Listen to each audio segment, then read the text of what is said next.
Para? Adi, tinatangkayan ng patola. Sino ang tumatangkay? Adi, yung lolo. Ano ibig sabihin? Binabaril? Oo, wag nga igugulay.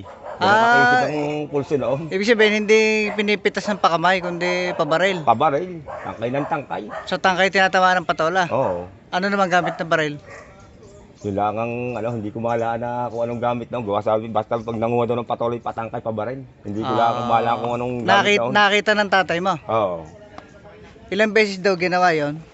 Isang beses lang ginawa yun, nung ano. Isang beses lang niya nakita. Saan lugar yung ginawa? Dito lang, di sa parting Maragundo sa atin. Hindi na alam kung saan bundok. Sa bundok? Oo. Ibig sabihin, ano yung kakain sila ng tanghalian o paano? Baka lasa ko'y wala pa. Baka magugulay pa lang. Umaga, no? Oo, mga alas 10 gaan. Gawa tanghalian, alas 12 eh. Oo. Ayun lang ang ano noon. Ay ngayon, kumuha ng patola, binaril. Patangkay lahat, laglag na, may tagapulot pa nga eh. Oo. Ay ano yung bakalan na sinasabi mo? Ayun ang ano ng pala, yung pagbububod. Hindi ikaw ang babalawang. Hindi ako naman ang bubod.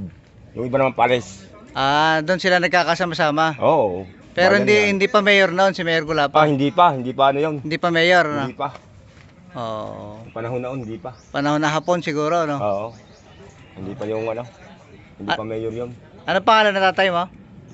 Gregorio Gregorio. Balimban. Kinuwento yun sa iyo? Oo. Oo. Nabubuhay pa. Hmm.